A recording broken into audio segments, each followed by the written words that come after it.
Welcome to For Real Watchers Radio Show, worldwide live, with the best experts as guests. With your host, Jerry Dean, and your co-host, Brett Warner. Expect bone-chilling and heart-pounding stories of paranormal, ufology, supernatural stories, and breathtaking encounter after encounter. Join us as we dive into the abyss of the unknown every Friday night, 8 p.m. Central and 9 p.m. Eastern, right here on the best paranormal network, Paranormal King Network. Dead between your eyes, pulling no punches. We'll see you on the other side. Be prepared for anything. Weak hearts dare not enter. Hey, I want to welcome everybody back. Thank you for tuning in again. This is For Real Watchers Radio Show. Listen, I'm Jerry Dean, your host. And I'm Brett Warner, your co-host, and welcome to the show, everybody. For Real Watchers Radio, coming at you live every Friday, 8 p.m. Central, 9 p.m. Eastern, here on Paranormal King Radio Network. But everybody, get ready to buckle up tonight. We got a really awesome show going on. Okay, Brett, I have to ask you this, brother. Who do we have tonight that is so amazing? I hear her laughing in the background. Yes, we have the very own Joanne Richards with us tonight. World-renowned speaker, author, and authority on government and military operations. She is into ufology. You know, Jerry Dean, this list just goes on and on. You want to bring her into the show? I'm kind of think we'll need a bookmark for all her credentials, I'm not serious. to mention her knowledge. You know what I mean, brother? Somebody I've never met before. Y'all, wow. Yeah. Well, we're in for a treat, are we not? Yes, we are. Get ready. Without further ado, I promise y'all, like my brother said, buckle up. We got deep last week, but this time we're going to get deeper than deep. Here we go. The one, the only. We have got Joanne Richards. Yay. Joanne, are you there with us? I am. Hello, everybody. How are you? Hey, Joanne, nice to see you. Thrilled to death. I am. Hello, everybody. Yeah, How Joanne, are thanks for joining us tonight. I mean, I'm looking at your bio here. Wow, you're very busy.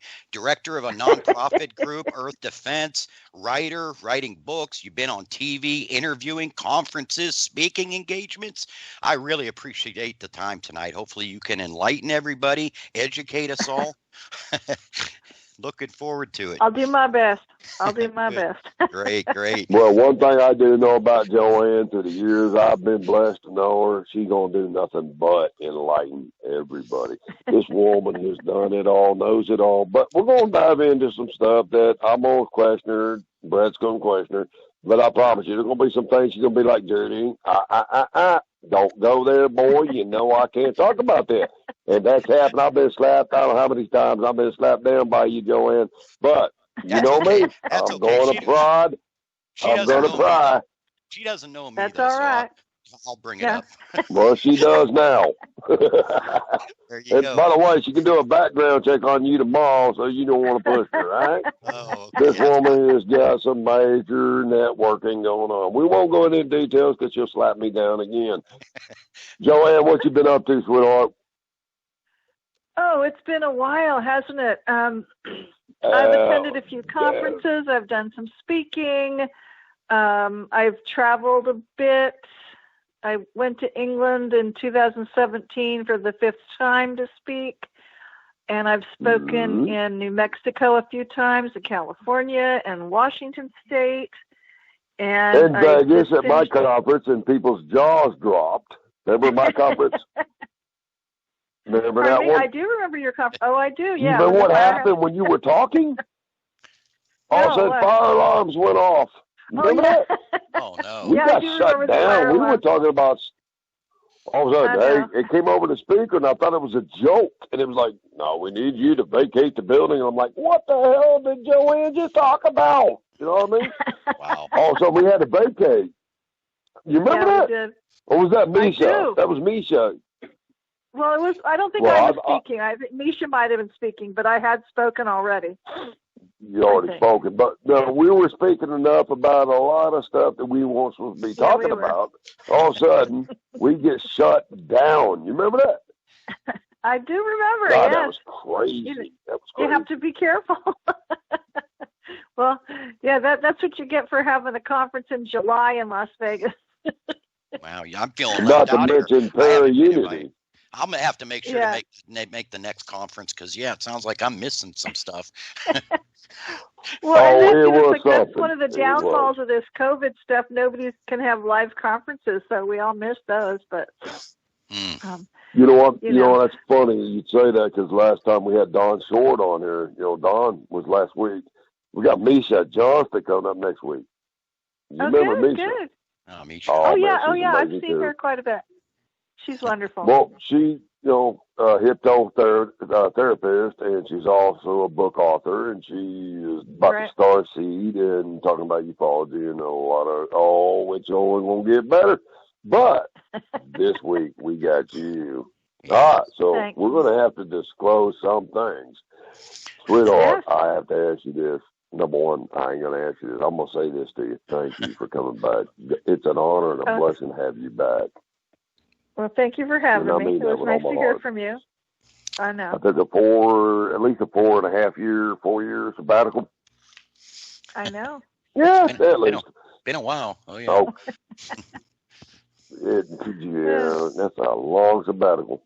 Anyway. It's okay. What have you been up to lately? Tell us everything. Okay. Well, that's it. I work. I've got a bookkeeping business. I try to run the nonprofit, and before COVID, I was visiting my husband every week. So I haven't seen him since March. And if you don't know, he's in prison. So it is what it is. Well, you want to elaborate that, as far as the people that are listening right now, because that man in himself. Yeah, he's pretty unique. My husband grew up in a military family. Yes, his name is Captain Mark Richards. His dad was Air Force. They were both military intelligence. My husband was framed for masterminding a murder in 1982 that he had nothing to do with, so he's been rotting in California State Prison System since then. And I would normally see him pretty much every week. And then when COVID happened and they shut down visiting in like mid-March of last year, so I haven't seen him for almost a year. We write and we talk on the phone every now and then, but not very often. And, it's hard. I haven't seen his face in almost a year. So is most of this because of COVID-19? I mean, they're pushing that as far as visitation and, things like that? Well, they closed visiting because that would have been... number one, you stand close together when you're in line to get processed, and you ride on a bus together to get over to the visiting building, and the visiting rooms are very crowded. And so there's no way to easily social distance and prevent spread of disease. And right now, the virus has been running rampant through those prisons anyway. So it's like, if visiting was open right now, I wouldn't be going until this virus is not a threat, because it's just, it's nasty. Well, Joanne, let me ask you this for all the listeners that are listening right now. What in the world, a man that's innocent, and I know that too, okay? Yeah. What in the world happened to him that got him there that he is not even remotely guilty? He was doing something that pissed somebody off in the higher ranks, and he was up there in the ranks. So what in the world would get him there? One doesn't know, but I think he basically probably pissed somebody off, with a mission or something that he was on. And I know that there was one mission he was involved with where, if you've heard of the Dulce base in New Mexico, and a lot of alien experimentation was going on, and a lot of our elite people and government people were in on that and allowed a lot of nasty stuff to go on there. Well, my husband was part of a military mission that went in to rescue people there in 1979, 8, 9, lost track now. I think 79. And he, the elite people that liked what was going on there, partly, he just pissed people off by being part of that mission. So I think, that's one of the things, but I just think that because he was one person, not one of many that would fight against the New World Order. He was going to fight against the New World Order's, agendas. And he's a person that wants to rescue women and children when they're in harm's way, that kind of stuff. Anyway, for whatever reason, he's pissed people off, and to keep him and other people like him and his father out of their way. His father died an unnatural death, and Mark was he was either set up from the get-go, or the kids that did the murder and said he, told them what to do. It was just a convenient way for the government or the elites, to whoever it is. It's a convenient way to keep him out of their hair. So yeah, but you're talking about. I've known this. You talked a long time ago, but you're talking about Mark as your husband, Captain Mark. But you're talking about his daddy. Right. Used to work with Tesla and Einstein and probably even Donald Trump. John Trump. I don't know. Edison and all that, right? His two grandfathers worked with Tesla on various projects. Mark's dad would spend summers with a lot of science people, and he did get to spend some summers, some time with Tesla and test his products. So, yeah, and his dad and his dad's dad, when Tesla died, or shortly before he was murdered, and I know we're going off on a tangent, but that's okay. Shortly before Tesla was murdered, he had Mark's dad and Mark's grandpa, come meet him at his hotel, and he said, "I know I'm going to be killed." And they're going, "Oh yeah, no, you're not. Here, take my stuff." So they took a bunch of his black notebooks and hid them for him, and have been guardians of those ever since. And I don't know where they are. They're not anywhere that I know. But anyway, so yes, they have close ties to Tesla. So whoever along the way Mark has pissed people off, he doesn't always follow the rules if he thinks there's a better way to do things. And again, he's not a New World Order type person, and he and his dad and other people like them fought hard to keep the world out of the control out of the New World Order people, and now they're both out of the way. What's so cool about that is we're not about New World Order either. No. I kind of like being free. We're not looking forward to a New World Order. Yes, free is good. Well, what's amazing is, what just happened here recently is, back in the day, Tesla used to use pigeons to carry messages because they shut him off. But yet here, just recently, you realize they cut people off from owning pigeons? Isn't that nuts? It seems like a pattern to me. I don't know. They cut people off from owning pigeons. Oh, I didn't know that. That became Tesla's. Yeah, that became Tesla. And, by the way, John Trump. Now, I'm not bringing politics into this, but there is a background in this. We won't go into detail. We'll all get shot. Anyway, but they used pigeons to carry notes because they couldn't even get out of their sight. You walk out of the building and they were all on you. Based on SOS, OSS became CIA back in 42 under Eisenhower. And then later on, that would become CIA. But they literally entrapped Tesla. But they also did the same to John Trump. Isn't that crazy? And they took our rights away here recently, darling. You can't even own a pigeon now. That's pissing off a lot of people I know that own pigeons. I did not know that. No, it's a fact. All I know is literally, I just seen it the other day. Yeah, that's crazy. And wow, I was thinking of going out and buying some, but anyways. Well, look what big tech's doing. They're cutting us off, guys. Freedom of rights. I'm telling you that we got our Facebook and our YouTube, and the way the censorship's going, I was actually going to go out and pick up a few pigeons. I'm thinking about going out and getting from. I was thinking about getting some pigeons, man. Start sending them to North Carolina from Texas so me and you can communicate, brother. And send them to Ross from Paranormal King Network so we can communicate with Canada. Wait, and I'll send it out to California. Develop your telepathy. develop your Joanne, me telepathy. and you can communicate. Oh, Exactly. we're going to use that now. No, that's what we're getting down to. Yes. Anyway, I'm sorry. Well, listen, I'm going to ask you, what you get involved in here, lady? Because I know you're part of a lot of interesting groups out there. You're part of MUFON still, or what's going on? I was going to the local MUFON meeting. My friend Lorian runs a MUFON meeting in Northern California, and she would host 1 or 2 conferences a year. So I was doing that, and now the meetings are all on Zoom. So I've done a few, and again, I'm just mostly working. And Joanne, I wanted to hit you before we got off that subject. We had a question in the chat here, but somebody wondered if your husband ever asked for a pardon, specifically from Trump. Is the way the question went, or I mean, where does that stand right now? Nobody's willing to help at all, or? My husband is a state prison. He's in a state prison system. Trump only pardons federal inmates.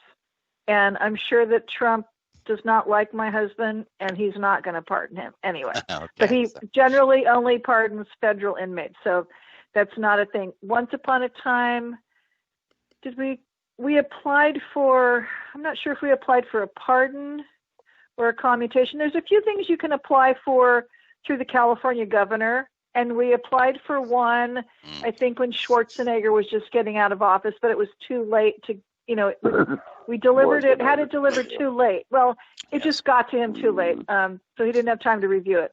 And now there are a lot of inmates in California who have life without parole sentences who have been applying for commutation so that then they can get their sentence reduced to 25 or something to life, and then they start becoming eligible for parole. Mark still needs to send that application in, but the problem is, most of the people applying for that are guilty, and so then the process is, showing remorse for what you did, and it's hard to show remorse for something you didn't do. So, he's working on the process, and there's been various pieces of legislation that have gone through California's, lawmakers to enable older inmates to get out and inmates with health issues to get out. And those got approved, except they were not, hang on, let me finish. They were not approved for people with life without sentences. So, yeah. Well, Joanne, let me ask you this. Yeah. I have to ask you this. Now, I already know the answer, but our listeners out there, 40 years your husband, Mark, has been incarcerated for something he never did. Yeah, 1982. You're still with him, didn't remarry, didn't bail out on him.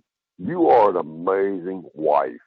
What is your secret? I mean, other than hope and faith and, seriously, I've always, when I heard your story the first time, which is over, how many years ago, I'm like, what? She is still around? I know my wife's ex-wife that if I left the toothpaste cap off, you're divorced the next day. But you have stuck this out. What an amazing woman you are. What makes you do it? We've been together.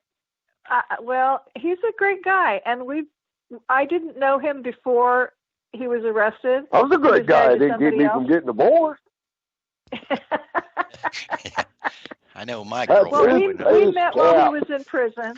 Yeah, we met while he was in prison and courted for several years. So we'd like to think that the key to our success is communication, because for the longest time, all we could do was just talk and write letters. So we've communicated a lot more than he ever did with any of his past partners, and I've ever done with any of my husbands. So, communication is the key, and just perseverance and not letting everybody else that might think he's nuts, just not listening to everybody else. Hold up. I have to interject. Okay, I understand, the whole, perseverance, which is amazing on your end of it. Communication, well, number one, the first thing you do when you're in the military, you blow out your enemy's communications. That causes confusion. No communication means they can't talk to each other. But it's got to be something bigger than that. The reason I'm saying is because our divorce rate's through the roof, and we're not going to talk about divorce, none of that crap tonight. But those of you who are about to get divorced, if you want to learn how to freaking get along, this might be the key, communications. But there's got to be more, right? Love. Well, there is love, and tolerance is good. Patience. You know, we genuinely like each other, and we have fun, and we generally share like stories. each other. We do like Don't each other. love each other, just generally like each other. No, we do love each other, but we also like each other. You know, If you hold a common ground, you both are very, very knowledgeable based on a lot of people ain't knowledgeable about, which is the stuff that goes on behind closed doors. Yeah, we believe in education. We believe in, learning. I think it's safe to say we both believe in lifelong learning. I mean, this is a guy who does not sit and twiddle his thumbs in his cell, or he's not really in a cell, he's in a dorm room, but, he reads constantly, he writes constantly, he has a job at prison, he mentors people. Before COVID, he was teaching classes, so this is not a slacker who just sits around watching TV. So he stays. Well, you're not a slacker either. But what got you attracted to him is the fact this guy, after being in the military, or in the military actually, he was actually going around disclosing certain things. He was not. He was. Why did they turn against anything. him, other than they knew that he had the knowledge that maybe he was a risk?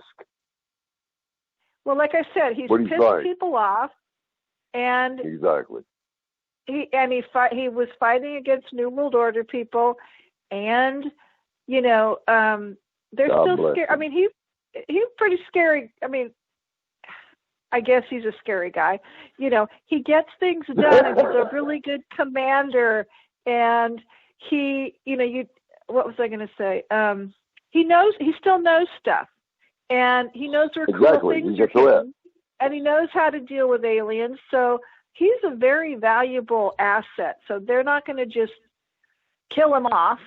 And, I think he should be out running the space program. So yeah, I'm glad you brought that up, because that's definitely a topic that I'm really interested in. I think he needs to be running the Space Force.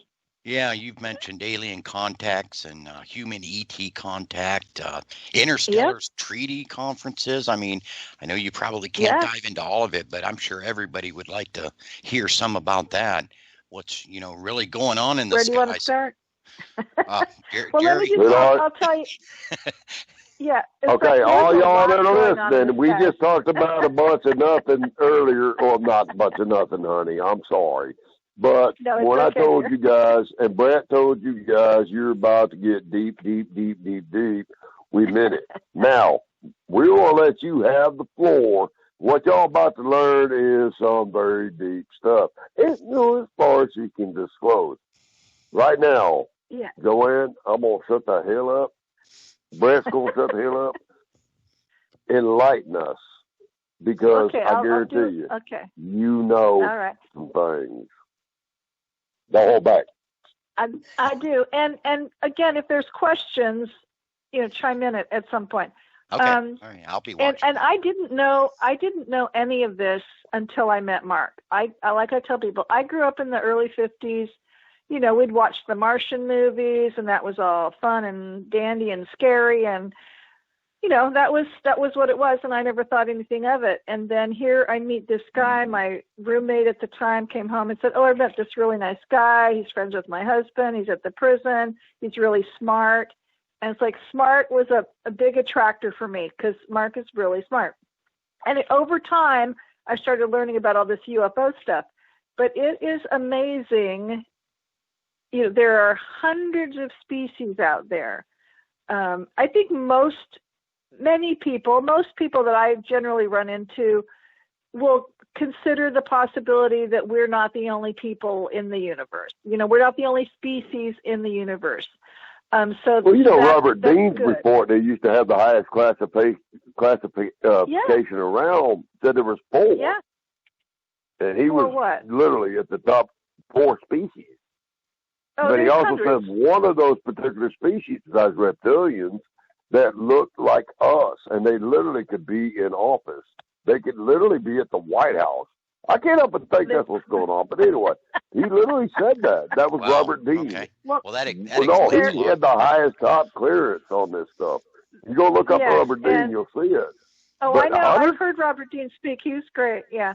Bless his heart. I mean, rest in peace. But there are hundreds of species. There are several reptilian species.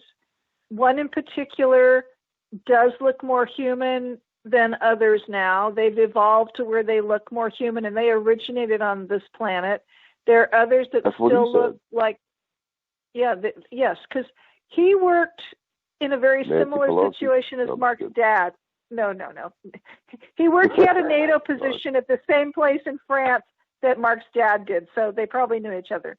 But hundreds of species. When Mark was little, he was attending a conference in England where his dad was helping with, and he saw hundreds of species, different species, all kinds, humanoids, grays, reptilians, yetis, and all kinds of species. Yeah, all whites, big giant things.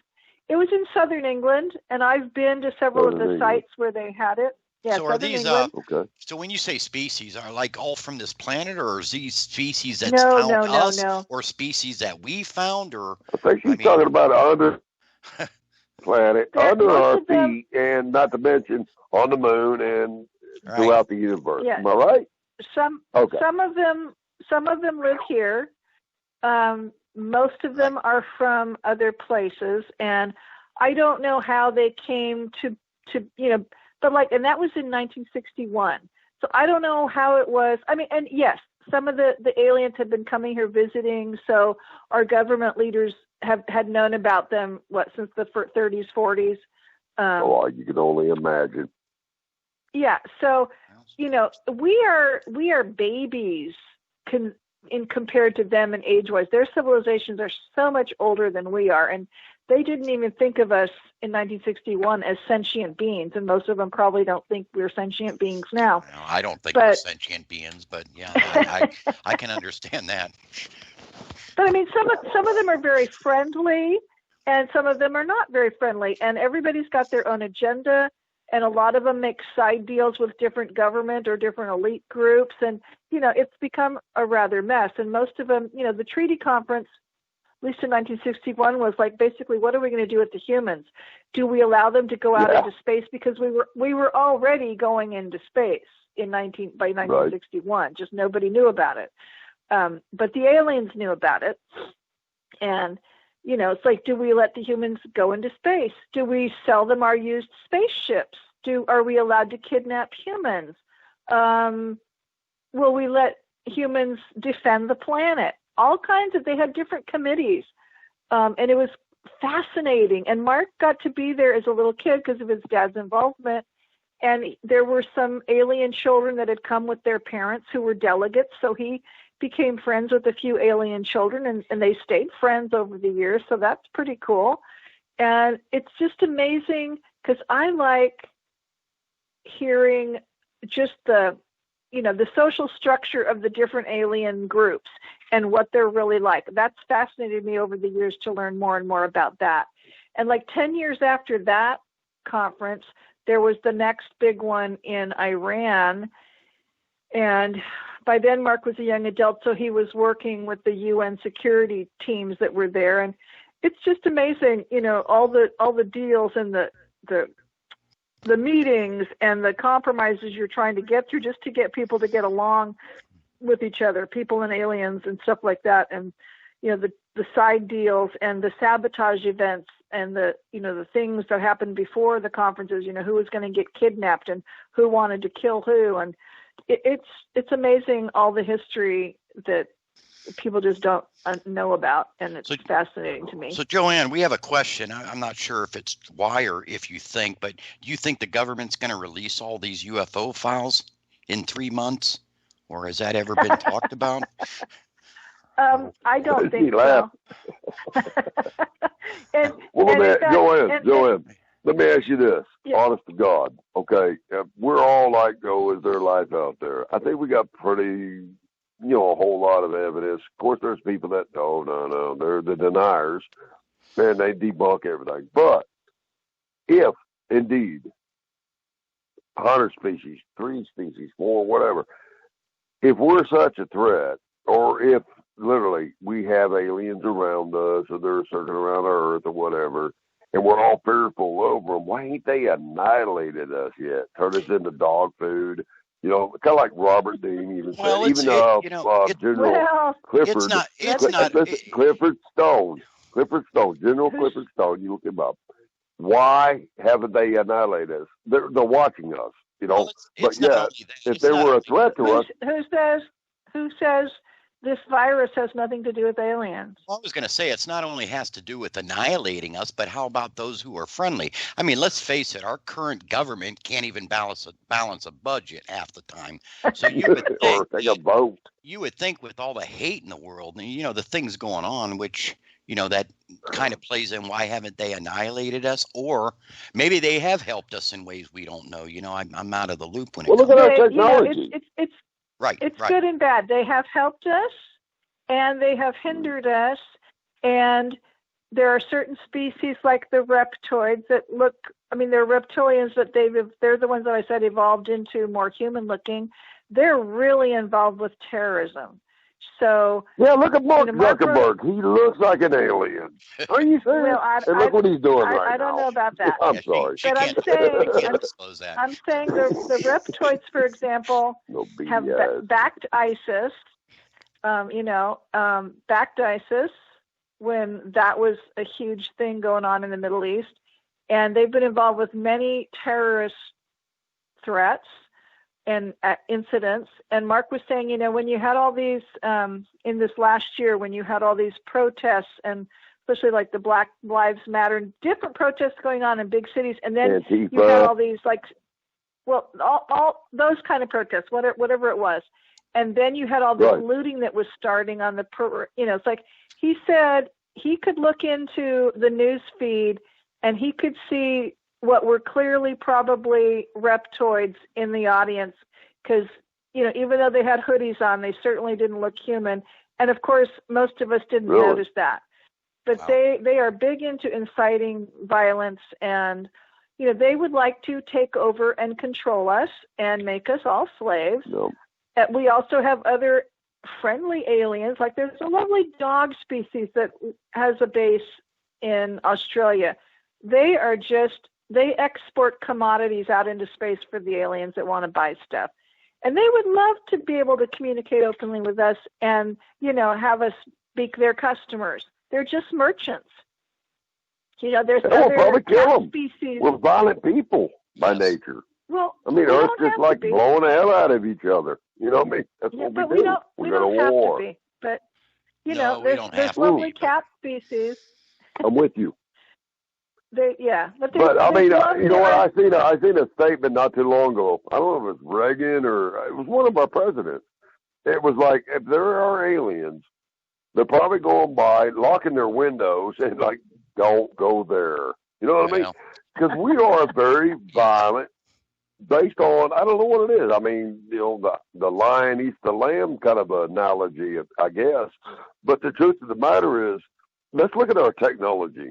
Okay, let's look at Area 51. There's been accounts, it was like 150 pounds, according to a CIA operative that was literally sent by Truman, actually, that went down to Area 51 and said it was lighter than 150 pounds. But yeah, it was like tinfoil, but they could travel through space in that tinfoil. Now, what in the world is all that about? Now, where do we get our technology? Okay, let's look at cell phones. Let's look at TV. Let's look at any of our inventions. 8-track tapes, LPs, cassettes. All of a sudden, we got Blu-ray. We do get a lot of our technology from the alien technology. And there's the sad. Yes, and there's the sad side note to that is there are a lot of countries who have made deals over the years, like, well, you can kidnap this many humans and we'll get this much technology. So that's the sad side. And like I said, our government and the elites knew that people were being kidnapped and taken to the Dulce base in New Mexico, and horrible things happened to those victims there. Now, when you say government elites, okay, is this hold really... up. I got to interrupt. Wait. Definitely got to interrupt here. I'm sorry. Do you think that's got something to do with adrenochrome? Say that again?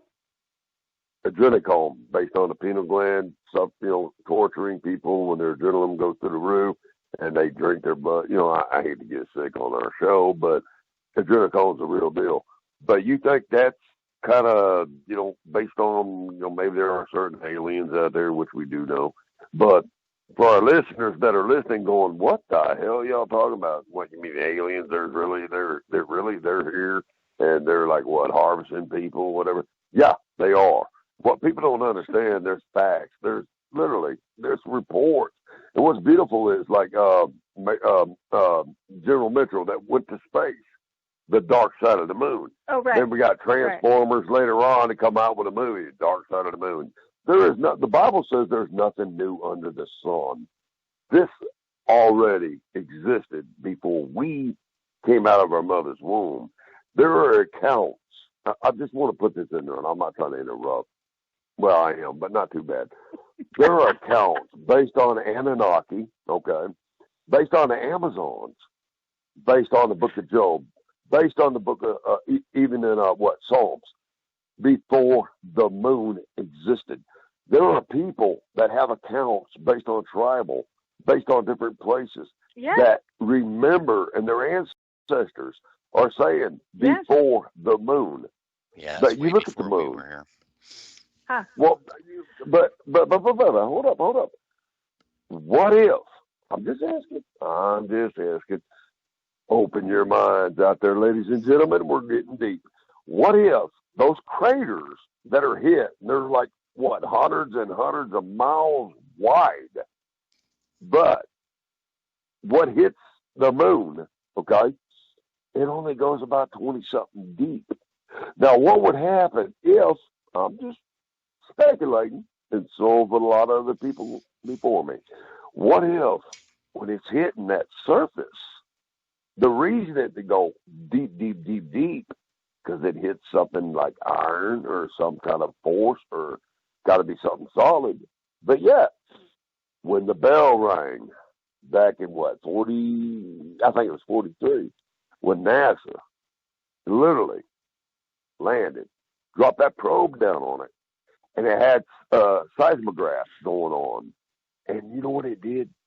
It rang a bell, meaning it was hollow. It's kind of like a crust barrier for a Death Star or something. But yet, you know what's amazing about the moon, and most people don't think about this? Me and you, darling, we talked about this prior to the show. That son of a gun just travels our axis. The moon is always there. But the funny thing is, the man in the moon don't ever disappear. Or the rabbit. You know what happens? Its face is always faced towards us. Right.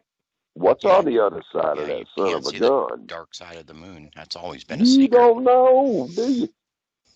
But I got to different alien bases are on Joanne, the dark side of the moon. You do know.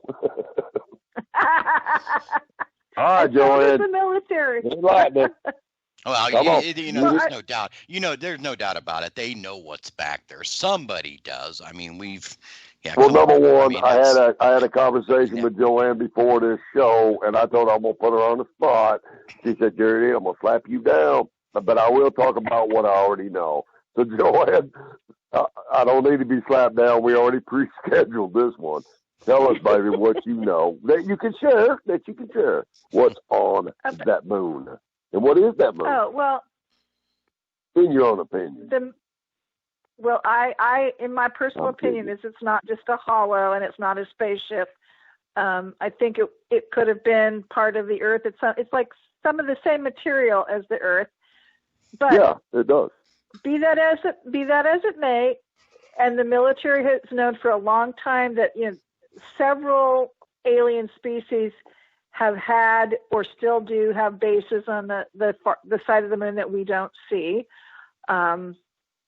And I don't know exactly what's there. I know in 1977, our Marines were up there trying to like remodel an old alien base into something that, we could use as a base, and they got killed off by an invading species.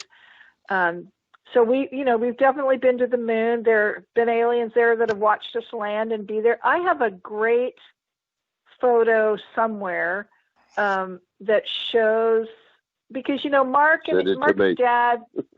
Well, I had, it was like this like plasma-y see-through entity like walking in front of the camera, and the camera was taking a picture of like an astronaut, landing and walking on the moon to like plant the flag or something. So it's definitely, I don't think it was something, it wasn't just from the TV screen, because he had private special military, feeds coming into his office or something. But, somebody wanted to get on camera. And, so and Joe, there's been, let me finish. There's sure. been photos of like our early moon landings and stuff. And I think this was like definitely from a magazine, where you look beyond the astronauts and the sand dune or whatever, like the top of it's just cut off because they had to Photoshop out the aliens that were sitting there. So, I do believe there are aliens there. I do believe they have bases there. They still have bases there. I don't know which humans have bases there. And I'm sure we're still going there. We just can't say that publicly. But the aliens don't necessarily want us going there, and they certainly don't want us doing much in space. Yeah, we have a question from Ken you look at in chat. He wants to know he wants to know what role Lloyd Auerbach plays on your team. Oh, he's on my board. He doesn't really do anything. But when I formed the nonprofit, I needed to have some people on my board of directors, and I do know him through paranormal stuff I've been involved with. So he agreed to be on the board, but he doesn't do much. Okay, yeah, he doesn't really do anything. I think everybody knows. I just used his name. I mean, he agreed to be a name on my board. Okay, thanks. Okay, basically, bro, what you just talked about, he's useless. Anyway. No, okay. He's I'm kidding. You can read between the lines. Okay, let's move on. What I have to ask you is this. We can go in. Number one, this show should be 2 hours. Yeah. Okay. We've got into, extraterrestrial, ufology and all that. But the Amazon tribes still call it the yolk. But the yolk has been taken out of it. It's an eggshell. That's what they call it, an eggshell. Because they believe, just like the Anunnaki, the moon, they believe it's hollow. And there are bases. There are cities. So I have no doubt that there are bases. I do believe there are bases there. I don't know that it's, I don't consider it hollow, and I don't consider it fake. I don't consider it a construct. Why did it ring like a bell? I don't know that part. Well, we don't know. There might be stuff under there. I wasn't around in 42. I wasn't either. But we can agree. I think we're all agreeing that there are things there, and there are definite bases there. So I believe that. Whether it's hollow or not, who cares at this point? Like you said. Okay, we're going to switch this up a little bit. I'm going to switch this into paranormal, and the way I'm going to do it is I'm going to branch from space. Because we talk about chariots of fire in the Bible. It talks about they were fiery chariots. You look back at the 1800 pictures and all that. You look at the Dark Ages. When they were painting pictures. All right, and it showed chariots in the air. It also showed little discs. Now, here's my asking. All right, here's my thoughts. Here's the thought for the day, ladies and gentlemen, tuning in. Anyway, I'm just messing around. Okay, think about this. I've had a lot of people throughout the years me broadcasting. Charity, you did a show one night, and you brought something to our attention. What if UFOs, unidentified flying objects, okay, everybody knows that. What if these little fiery things that is talked about in the Bible is extraterrestrial? But what is extraterrestrial? That's a title. What if we're dealing with demons and we're dealing with angels? That gets us into the fallen angel. That gets us into the giants. That gets us to a whole lot of deep things that are under our feet right now, according to what we can get deep into. But what if angels, okay, is the extraterrestrial, meaning celestial, but Yes. extraterrestrial? But what if demons, the prince of the air, the devil himself, Lucifer, the angel of light, let's think about that light thing, and people, their abductions, there's been too many cases. People have been hurt. People have been prodded. That I ain't going to talk about orifices. But what about all that? What if demons could be possibly, okay, the extraterrestrial we're talking about? What if the dimension, that is, dimensions that are beyond our eyesight, is full of demons? And they roam this planet. The Bible even warns us about them. But what if, possibly, angelic and demonic is what we're all looking at, but it is from another dimensions, but they do show up. What are your thoughts on that one? Well, number one, that's not paranormal. Number two, I'm no longer No. So See, I opened the door for demons, and I'm going to get into that next, and we're going to go into investigations next. But open up the door. You asked a question, yes. Yeah, so I don't believe in the Christian.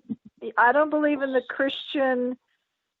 Well, this goes against every definitions of theologian I've angels. ever met in my life. I They're know, like, but dude, I don't. you're full of Okay, we're going to agree to disagree on this. I do not believe in the Christian definition of angels and demons anymore. I do believe now that I've learned more that a lot of beings that people thought were angels were really extraterrestrials.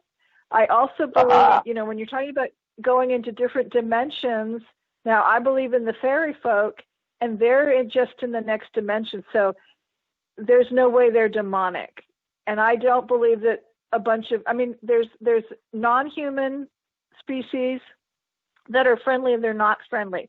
I don't equate reptilians with all being demonic, and I don't think this is all from some devil. I no longer believe in a devil. So we'll have to just agree to disagree on all that. There's a lot of wonderful things out there. Humans are not perfect either. And I would say some of us can be kind of demonic, but it's just a different way of looking at things.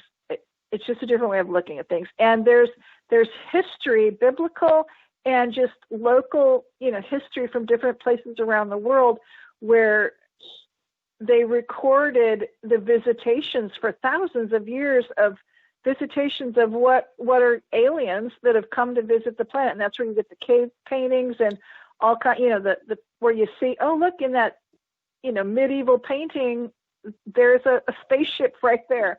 So there's, and even in, I do a great talk about the Middle East and the secret bases in that area and stuff, but there is non-biblical history where you've got the legends of monsters coming out of these caves and, different things coming and raiding. And so wars have been started under certain public stories, but it's because we've been dealing with aliens that, we're not here to be our friends, but sometimes they are. There's a group of reptilians called the Raptors that have worked in a friendly manner with our military since the early 50s when they met Mark's dad and other military leaders. So, again, I'm out there to say not all aliens are bad.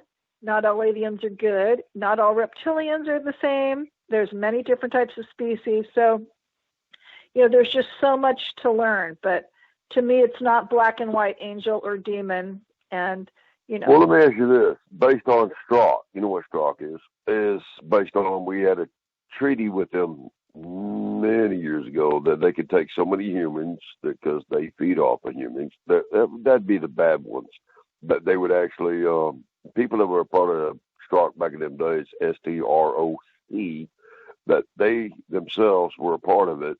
And it was through the CIA and the defense and all that good stuff. But they were allotted based on a treaty, as in we won't be invaded, not annihilated, that seriously, the Strzok was a major part of it, that as long as you do this, we won't just take all y'all, but you got to do this. Now, all the affairs have been going on out there in the West Coast here. Actually, we've had a lot of stuff going on the West Coast out in the ocean here not too long ago. We had people Yes, disappearing there is. and all that. Yeah. But look at our children disappearing. Besides human trafficking, I understand it, which I believe that is still reptilian. It's about a bunch of, I'm sorry, I can't help but think about a bunch of damn demons to do what you do to kids. Not you, sweetheart, but what people do to kids, the human trafficking period, human slaves. But, I mean, the whole damn thing is based on a treaty that nobody is privy to except for certain people like you and me, because it took me a lot of years to catch up with you, and I still ain't got there. But I've done enough research to realize that, we ain't alone. And I've had my own encounters. That's why I started for Real Encounters International years ago, because I have my own encounters. But the truth of the matter is, a lot of people are really seriously not privy to what not only around us, literally every day. It might be your doctor. I mean, it might be somebody you know. If you just watch the crazy, MIB movies, we're out of our Men in Black minds, ain't we? I know, but the Men in Black movies, they are more real than you want to. I love those movies, and they're funny, but they're more real than you can imagine. So who? Hollywood is full of them. You made reference earlier about, the hidden bases and all that. So it's two things here. I have a question, and we got a question from Rick in the chat. Okay. Number one, who is the New World Order, and what do they want? It's several groups. So there's several groups, the Illuminati being the biggest and most powerful. Several groups that want to control the world, and they want to have like one religion, one currency, one government. Is this just for power then? That's my opinion. But I would think that, I think there's like 7 or 9 of these groups. I have a book somewhere that, describes or names them, but thankfully no one group is totally in power. Now, like I say, the Illuminati is the most powerful of any of them, but they don't have total control. Because when you say, bases and alien species and interstellar treaties, I mean, am I to assume when you say government, like Trump, Pelosi, Biden, them, or is this, when you say government, are we talking at a higher level? I mean, who is actually communicating and, having these treaties? And let me just say, who puts it all together? Well, different governments, number one, different, like in one of the reports we have, Mark is talking about the communist leader in China had made certain deals with certain aliens. So, Russia makes them, China makes them, our government probably makes them. Different governments around the world make treaties with different species. Certain elite groups or elite individuals and groups make different arrangements and deals with different species. Am I to assume the Illuminati are the ones that's putting it all together, though? They're the binders of all this? I just know that they're the most powerful among the different groups.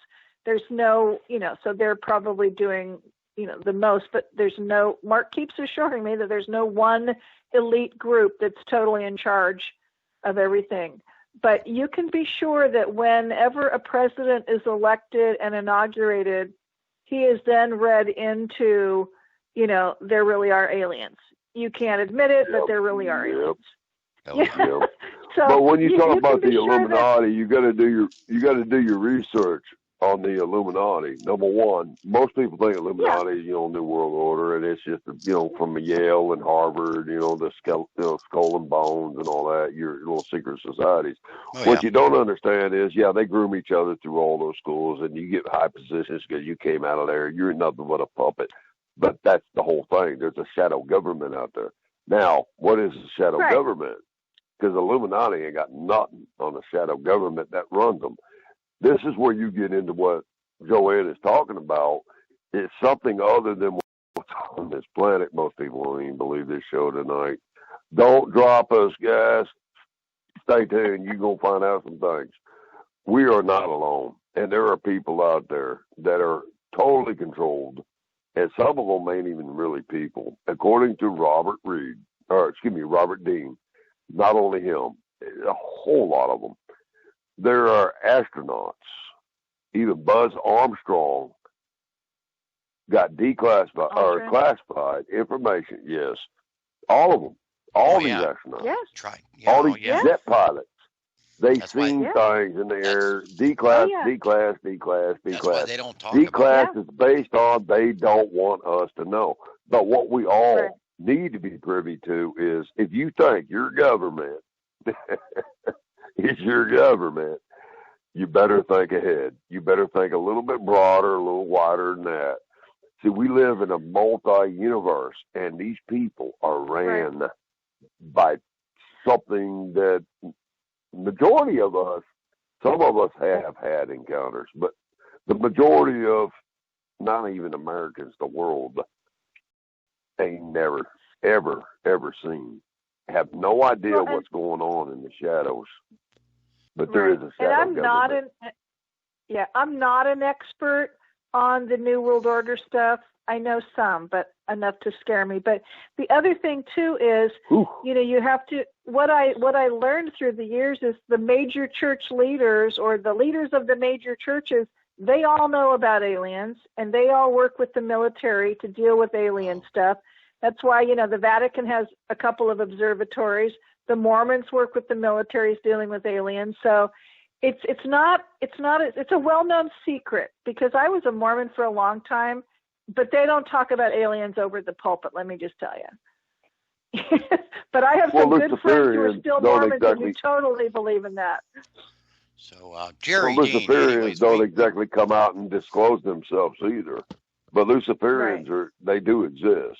And we all know who Lucifer was, the angel of light. Yeah, but Luciferians got their hands in a lot of things. Yeah.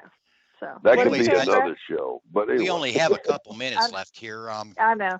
I know. Ross, let us go, bro. Yeah, 2 hours tonight. yeah. Let us go 2 hours because we just hit the tip of the iceberg. But before we do anything, we're just barely getting started. Yeah, Joanne, I mentioned when you first came on, you were an author, and that you want to briefly describe your book out there. Yes, it's called Midlife Magic. It's not published yet. I have an author page on Facebook. Just under my name, Joanne Richards author page. It's about my life. I grew up in a dysfunctional but normal suburban family in the 50s and 60s. I was a Mormon for a long time. Not that my family was. I've been married 7 times now, and they weren't all pleasant.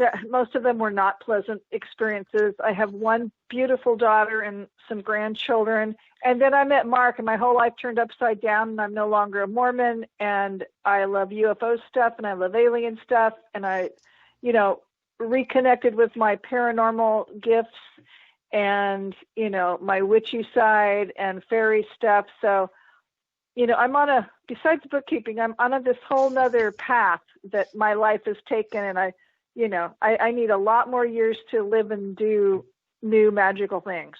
Great. Now, we need a lot more hours. Hey, we need a lot more hours to continue this show. Yeah, well, you just have to have them come back. B and I talked about aliens or demons or whatever. Let's go into where I was leading to open that door up. Let's get into the paranormal. All right, everybody, hang on to your bootstraps. Now, not only does she have that background, Joanne Richards is actually into the paranormal. And a bunch more stuff. Yeah, we'll get into fairies and all that later on. But for now, we can dive. Good Lord, y'all hang on. We can dive into the paranormal because you've got an amazing background in that too. I do. You want to just open up this discussion? You want me to get it started? Because darling, I can do it. Well, if Ross is going to let us go another hour, I don't know. We're at our deadline. What's Ross saying, and is he going to make us take a break? But anyways, what did Ross say in the chat room, bro? What did he say in the chat room? He's not talking right now. He's probably thinking about it. Oh, good Lord. But, okay. Well, I'll say that as far as paranormal goes, I can sense when there's a spirit there, like near me, and I can sometimes see the shadow of their being. I can't, unlike a friend of mine, I cannot see what they looked like when they were alive, but I can definitely feel them. And I've had that on several occasions, especially when I've been at a funeral the dead persons, I can feel them. I don't always see. In my early days, I couldn't see them, but I could feel them. But I have been places, like I've been on the USS Hornet in Alameda, California, and I could see the shadow. And most of the time for me, it's the feeling. And then when I used to take like black and white pictures with my digital camera, and you can't see anything when you're taking the picture, but when it's developed or when you're looking at it later, you can see the filmy plasma looking. It's like, okay, there's a ghost right there. Oh, absolutely. And that ectoplasm and misting. It's wonderful. And, I have a friend who's a trance medium. I mean, she sees them what they look like when they're alive. They can talk through her.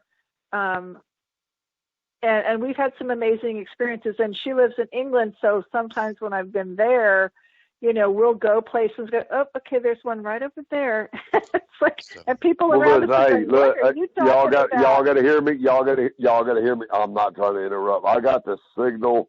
We're stopping at an hour. Good God, I want to continue. No, you know what? I'm going to tell y'all all this right now. I'm going to interrupt. Save that time. He has given us 30 minutes extra. All right? What? He gave us permission? 30 minutes. He gave us permission if we want to. Oh, okay. So. Well, okay. There's so much more this woman can talk about. So, thank you, Ross. Let's continue. Oh, I love that. Let's go. Yeah, for those tuning in, yeah. We got another 30 minutes. Okay, we'll make it use. So I've been places where, I've been on the Hornet and I've seen and felt the ghost there.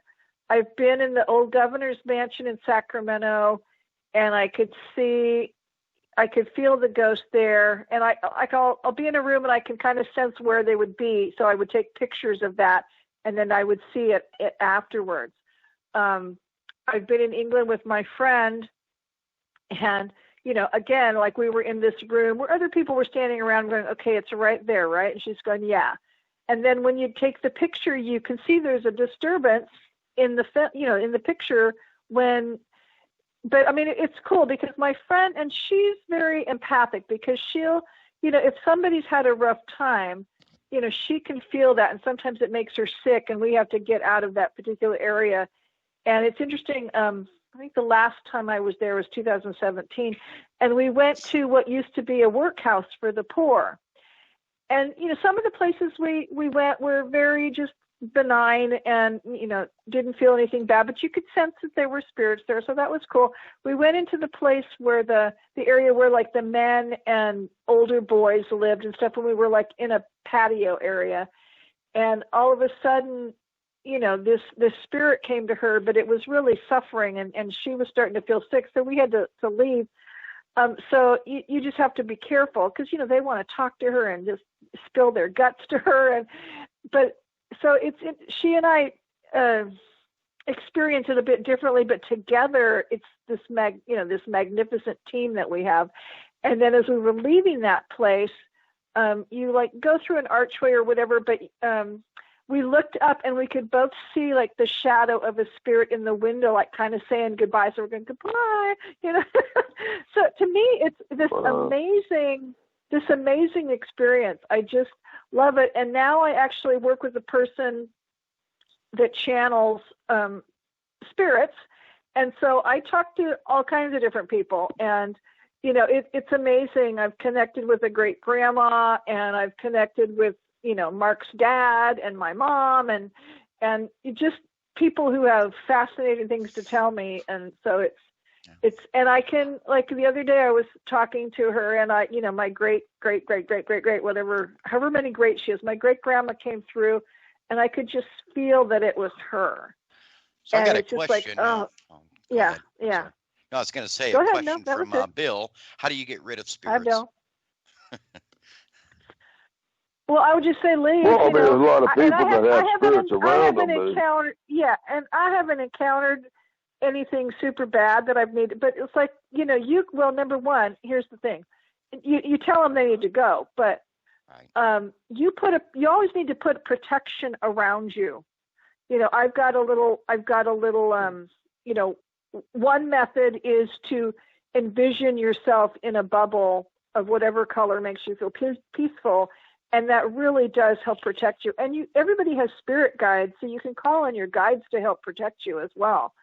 So, but especially when you're encountering, and especially if you know you're going to be encountering spirits, you definitely put some protection around you.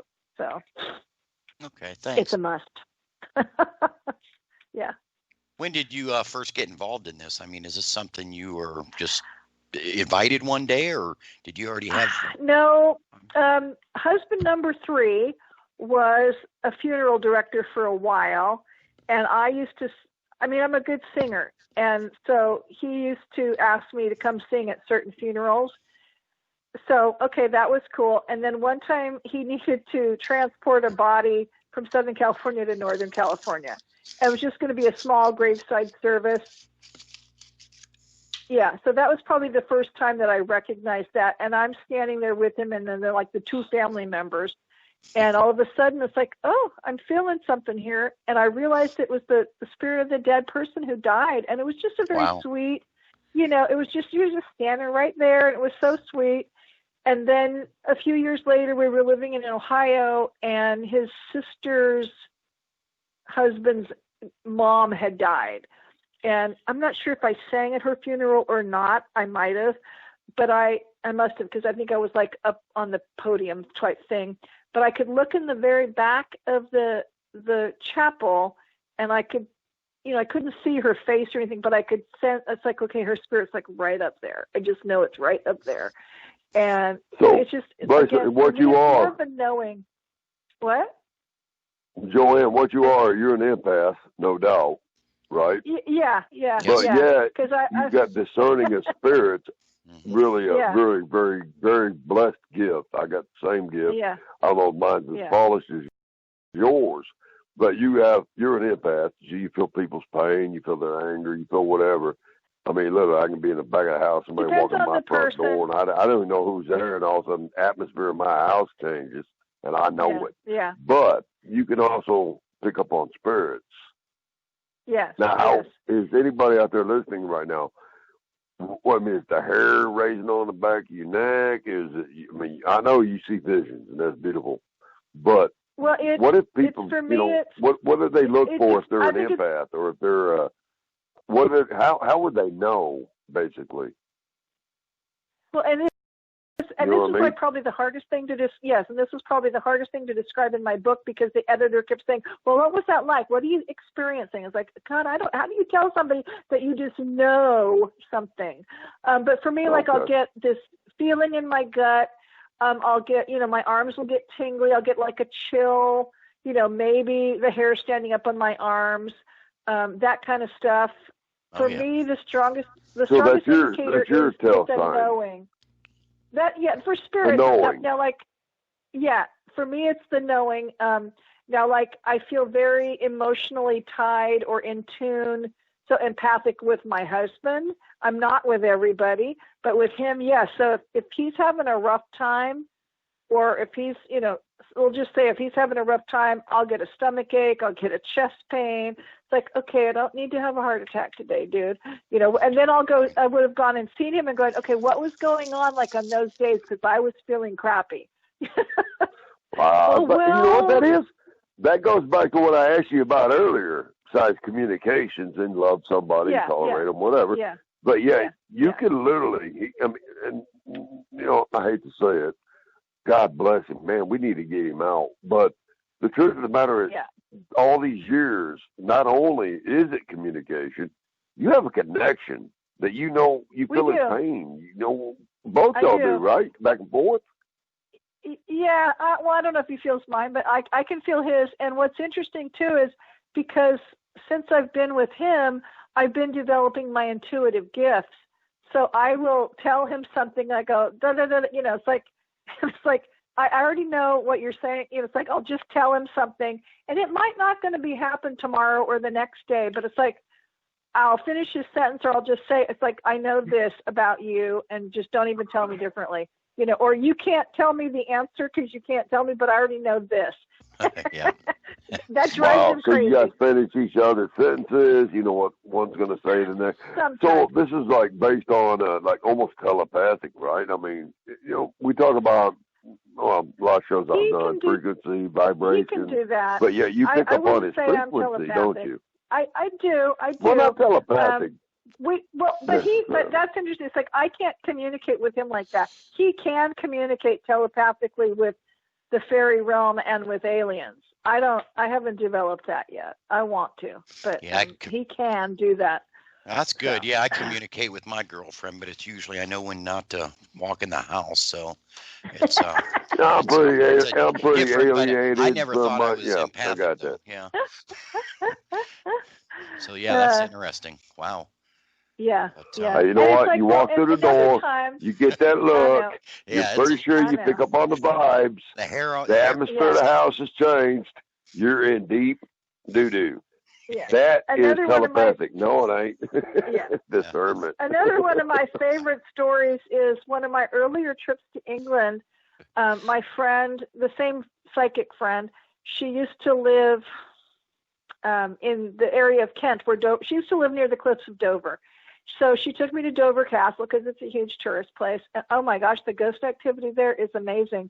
And we walked up these stairs, I guess in the main building you'd call it. I don't know if it was the keep or not, but we walked up these stairs because we were going to go to the throne room. And next to the throne room is like a small room where maybe the guards, there would be like a contingency of guards or whatever you want to call them. Like that's where they would hang out because there was a table and a few windows. And she's like off to the side. She's gone into the room. She's standing near a window. I'm in the doorway taking, touristy pictures is what I think. And all of a sudden there is something blue going right through the room, cold as ice, and going right through me. And it's like, oh my God, that was a ghost. And that was so cool because I could see it, and I could see it flying towards me, and it just went right through me, and that was amazing. And when we went into the throne room, then I had kind of then I had a past life experience because I'm standing there starting to cry. I'm like, oh my gosh, I've been here before. I knew I had some kind of medieval past life. I just didn't know much about it, and I still don't. But it's like, I have been here before, and that was so powerful. But my friend, on a fun note, we went into a different room, and she goes, oh, well, there's a little boy there playing with his ball, and, it's all very innocent and sweet. And it's like, oh, that's cool. She can see this stuff regularly, and it's amazing. Yes. Okay, so you just opened up another door. Let's go deeper and deeper and deeper. Let's dive deeper and deeper.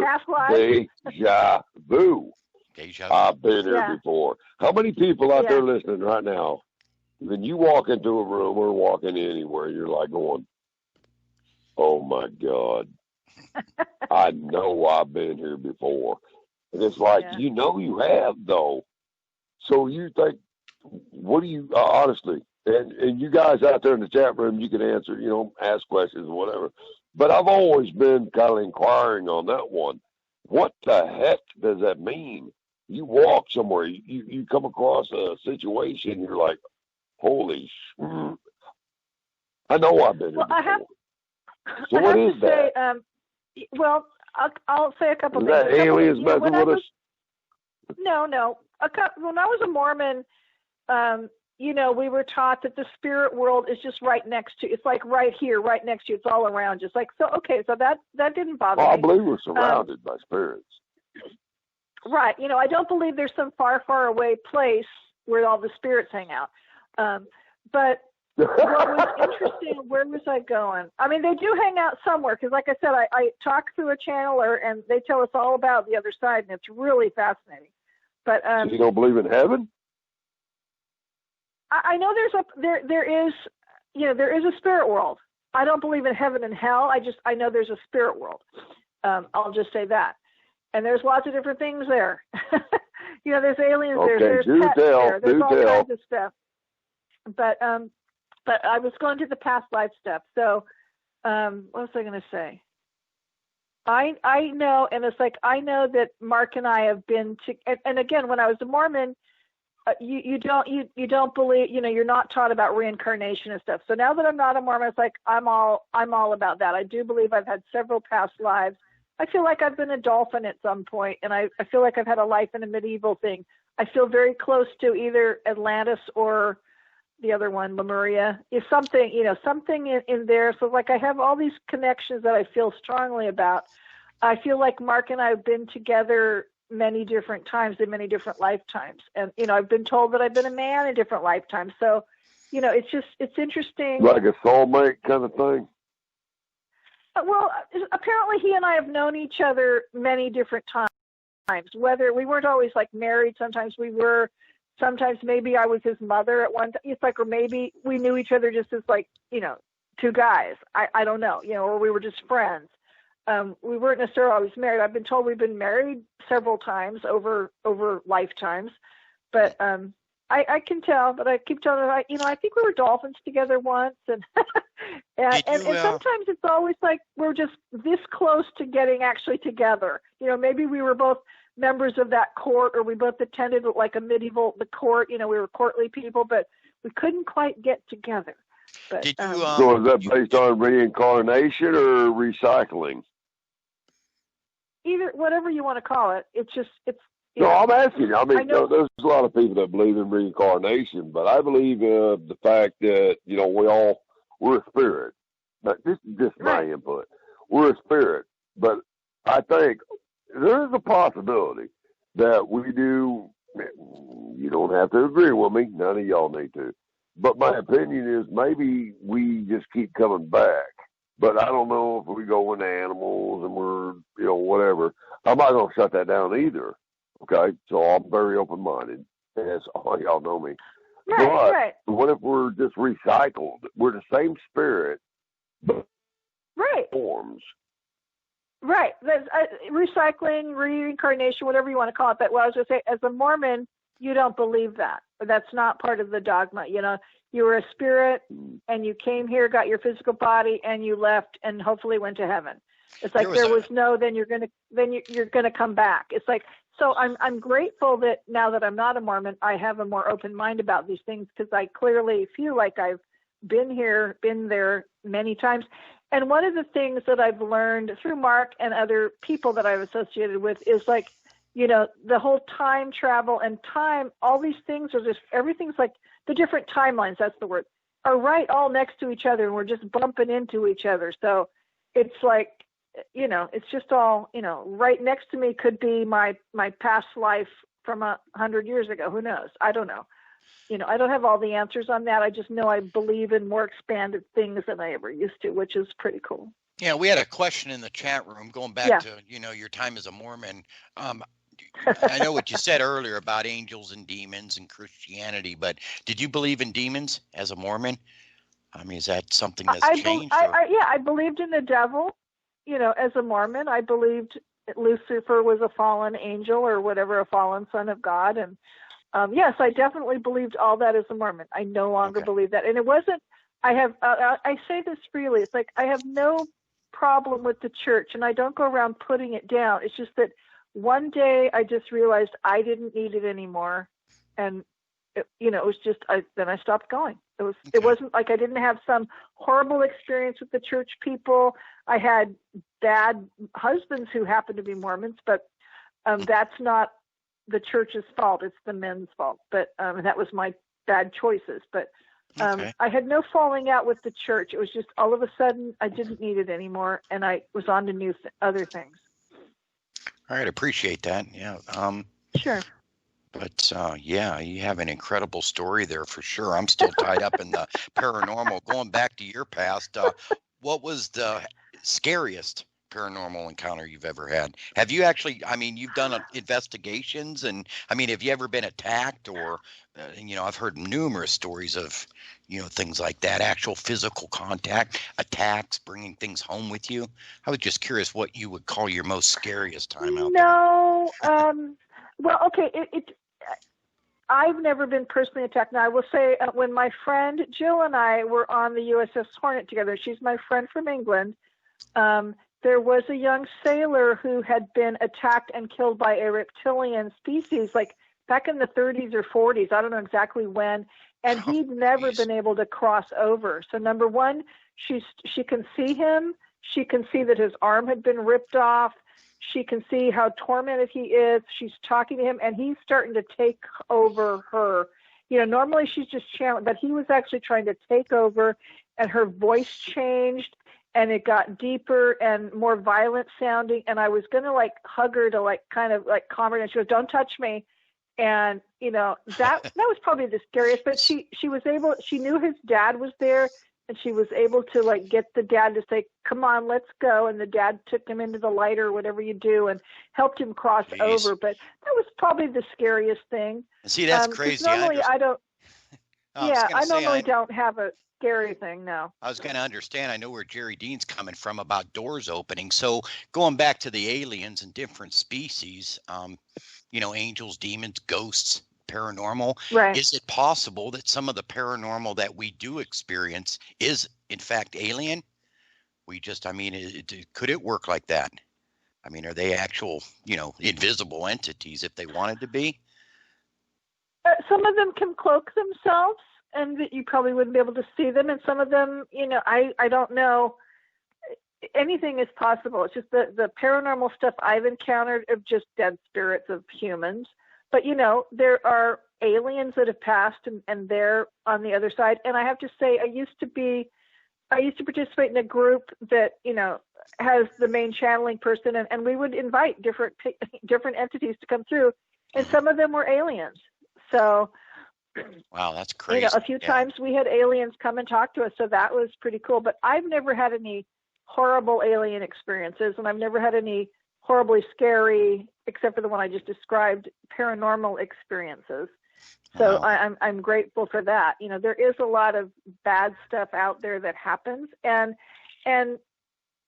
when I go to different places, for example, I've been to Dulce, New Mexico a couple of times to speak, and I don't know how much is still going on in the underground base there, but he would and they take tours of the conference people up onto the mesa so you can see where it is. It's because just don't go up there. I was like, okay, I won't.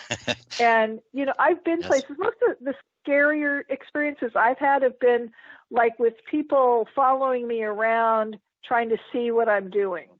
And, and I'll know, again, here's where my knowing comes in. It's okay, that person isn't just here as a tourist, and, he was just at this palace and now he's at this other out of the way place that I happen to be. I don't think so. And here's this random guy from a different country who is all of a sudden at an air museum I'm filming airplanes at, and just starts up a conversation with me. It's yeah, I don't think you're who you are. Right, and, exactly. Yep. Then I'll be at a museum that's not open to the public, and I had to have an appointment to get in there in England, and this guy just shows up. "Oh, I used to be stationed here." I'm thinking, you may have been, but it's I don't think this is a random thing. Because number one, it's raining, worse. It's the biggest downpour outside, and you just happen to be here on the day I'm here, and I had to have an appointment. Let's go. Yeah, exactly. I gotta go now. Are you currently investigating now, or you with a team, or just kind of? No, I've never really been with a team, and I'm usually a lot of times I will go. Sometimes when I used to travel, especially to England, Mark would suggest that I go check out certain places, especially if he was involved there, so that I could get a sense for where he's been and what some of these reports, the places he's written about. So that's nice. But because of COVID, I'm just not doing a lot. I was, concentrating on finishing my book, things like that. And I've done a few interviews, but things have been kind of quiet. So I'm looking forward to getting back into being out there and speaking more. And I agree. There's a lot to share. COVID's really shut down a lot of people, a lot of paranormal groups, around the country, conferences and everything like that. Jerry Dean, what else do you have? Well, I was going to ask, Joanne, when's the last time you jumped across that puddle and did a speaking seminar in England or anywhere for that matter? I haven't been to England since 2017. I was supposed to go in 2020 because Carrie Cassidy invited me to speak at her conference because she usually does a conference in England in the summer, and I was going to go, but and it's funny because the last time I saw Mark, everybody hadn't done a big, we knew about the virus, but we hadn't had all these big shutdowns. And he goes, don't travel anywhere. And I was it was February. I'd been up to Portland to see my daughter, and I was going to go back in April. He goes, don't fly, and don't fly to England. It's like, okay, and we didn't really understand then the severity of the virus and everything. And then all of a sudden, I said, well, okay, I won't. And then all of a sudden, a week later, no more visiting and no more this or no more that. And, being on the subject, I don't know if you've talked to him about it, but what does he think about this vaccine? Anything people need to know about that? We haven't talked about that. I mean, my daughter's a healthcare worker, and she's had her first vaccine, but okay. All right. Yeah, you cannot. But now she's also hearing. Yeah, well, she just said she heard today that now they don't think there's going to be enough for everybody else, or they're run out of supplies or something, and it's like, and she doesn't even know if she'll get her second dose. That's real scary stuff. You can't believe anything. Old people. Yeah, you're hearing it that it's bad. You hear it that's good. I've heard that if you get it, it's horrible. But then again, I heard the people who do get it will be the ones left over. And it's like, wow. I mean, so much. I don't know. She's a healthcare worker, and she studies the science about it. She had some flu-ish side effects. Other people that have had it have had no side effects. And again, like she said, well, she's no longer interested in having more children, so it's like if something wreaks havoc with that system, who knows? I don't know. Well, she's kind of joking about it. I even heard she has 3. She doesn't want anymore. I've even heard a far-flung story that the people who are getting the vaccine are the actual people who are going to live through the next plague. So I can't dive deeper into that. I don't know, and wow. And the one thing that's dampened everything is like. It's not like Mark tells me anything he's not supposed to tell me, but we usually have discussions so I can ask questions and, he can take me to the edge of the envelope and I can, imply what I want, or I can learn just enough from how he's saying things. And we can't have those discussions right now, so I can't even look at his face and tell me what I'm supposed to be learning. So, all right. Well, Joanne, it was a pleasure having you tonight. Jerry, well, do you want to close us up here? We're out of time. Well, thank you so much. And Jerry, I think they were going to post my websites and my email, but Yeah. Well, what we're going to ask you right now, sweetheart, all of our listeners out there, if y'all ain't intrigued, then you're idiots. No, I'm just kidding. Will you let everybody out there listening right now know how to reach you? Absolutely. Sure. Including give them your website, give them everywhere they can meet you at. Okay. I have 2 websites. Go ahead. One is EDHCA for Earth Defense Headquarters, California.org. And the other one is EDHQ.org. One has a list of my products. One has a video of one of my talks. And then my email is ecochicks@edhca.org. So, and you can find the email through the website. So just type in, if you just Google Earth Defense Headquarters, you'll find me. That's incredible. Earth Defense Headquarters has a Facebook group and stuff. So you can find me. And email me if you have questions. I'm here.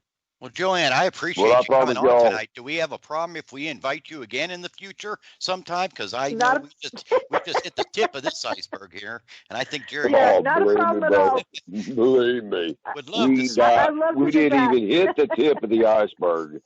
I've known this woman for a lot of years. She's been on my shows in the past, and it still flows with information. I'm like, going, what? You're always. Joanne, you're always welcome back. And believe me, Thank you so much. You're going to have to come back. Ladies and gentlemen, that would be the end of this particular episode. But watch this one. And if you got enough tonight, hit the comments, talk to us in chat. Let us know that you want to hear the rest of the story. Because I guarantee you, this woman is beyond belief in her knowledge, her experiences, her encounters. Believe me, this segment ain't even close enough to be long enough. We could pack a whole 4 or 5 months. Absolutely. And keep in mind, everybody, Joanne, Real Watchers Radio, every Friday night, live, 8 p.m. Central, 9 p.m. Eastern, for those who wanted to know, and that's all I have. But here, I'm going to interject here just a little bit. No, shoot, my pleasure again. And I guarantee you, Brett, it's his pleasure too. Absolutely. Everybody, this is For Real, Paranormal King Networks. Don't forget to tune in to all their shows. Man, my brother Ross has got some amazing shows. Meanwhile, I'm going to send you over to, we've got a little thing going on the side, and this is my plug. We have got American Alert Guardians. Now, what is it? A political group? No, we're about saving our country. Go check us out on Facebook, American Alert Guardians. It's free to join. You become a member. But we have our own network. I promote Ross's network. He promotes ours. Me and Brett, my wife.